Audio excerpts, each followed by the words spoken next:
Ito aktual na video ng sparring sa training ng Taekwondo team sa Jesus Lord Colleges Foundation Incorporated sa Bukawi, Bulacan. Ang 17 taong gulang na varsity player na si Cindy, hindi niya tunay na pangalan. Ipinag-spar daw ng kanyang coach sa lalaking teammate na black belter. Ilang beses halos tumalsik at bumagsak sa mga sipa si Cindy hanggang sa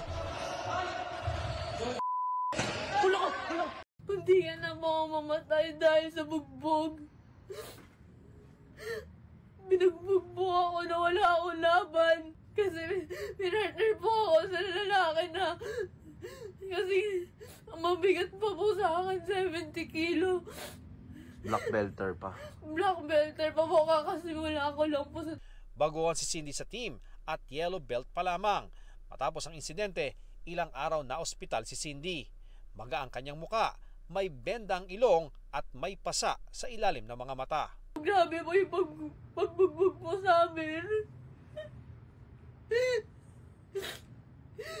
Gusto ko pong magsalita ngayon.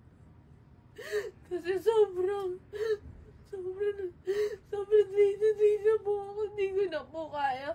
Ayon sa ina ni Cindy, sinadya umano ng coach na mabugbog ang kanyang anak. Sinadya po dahil may gusto po siya sa anak ko. Meron daw pong biglang inaakap siya, inaakbayan, tapos inaaya siyang kumain sa labas, na magkape silang dalawa lang. Sabi ko, hindi na normal yun. Nung February 26 po, birthday po ni nagpadala po ako ng pagkain doon para po kainin ng team.